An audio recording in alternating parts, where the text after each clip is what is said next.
মামলার এসব কিছুই জানি না, মারামারিও জানি না, কোনো কিছু না। এখন আমার ছেলে আছে, একটু কর্ম করে খায়, রঙের কাজ করে, কুদরানি করে খাইটাই। আমার ভাইও কর্মকর্ত, দোকান আছে বাজারে।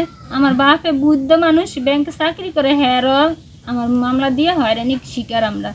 এখন আপনার কাছে আমার এটাই অনুরোধ, আমি সত্যতা চাই, কেন আমার মিথ্যা মামলা দিয়ে হয়রানিটা করলো, এটাই আমি আপনাদের কাছে বিচার চাই। আমি এই সত্যতা প্রমাণ চাই। সন্ত্রাস, এরা সাদাবাজি, এরা আওয়ামী লীগের লোক, এরা সব জায়গায় এমন করে কইরা তারপরে মানুষের, নিরীহ মানুষের মারধর কইরা, বাড়ি ঘর উচ্ছেদ কইরা, বাড়ি ঘর ভাঙচুর করে। আমি আরও প্রমাণ দিতে পারবো, আঙ্গ বাড়ি ফাঁসা আরও কয়েকটা ঘটনা তারা ঘটাইছে। এখন আপনাদের কাছে আমি সুস্থ বিচার চাই, যেহেতু আমি ছোট বাচ্চা ঘরে লইয়া, নিরীহ বাচ্চা ঘরে আমি ঘরে দুয়ারে দুটো ডাইল ভাত সারিয়া খাই, তা আমার শান্তিতে থাকতে তারা দিতেছে না, আমার ফ্যামিলিরও দিতেছে না, আমারও দিতেছে না। এখন আপনাদের কাছে আমি বিচার চাই। আমি থানাত পর্যন্ত আইন পাই না, কোর্টে পাই না, কোনো জায়গায় প্রশাসনের কাছে কারো কাছে আমি বিচার পাই না। আমি আপনার কাছে বিচার চাই।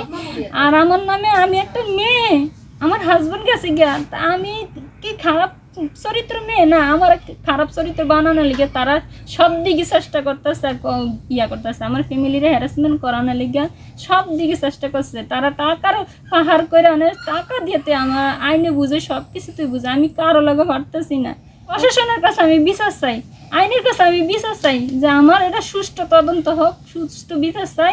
একটা মামলা দিছে স্যার, আমি ব্যাংকে চাকরি করি স্যার, আমি নিরীহ মানুষ, বুড়া মানুষ স্যার, আমি এই আপনার কাছে একটু বিচার চাই।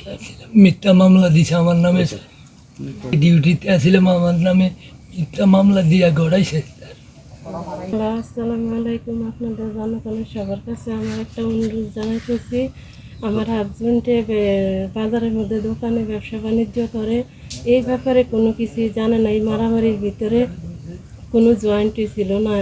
তারা যেন এই হয়রানির মামলার ভিতরে যে অবস্থায় পড়তে আছে, আমি বাচ্চা কাচ্চা নিয়ে এখন চলতে বড় কষ্ট হইতে আছে।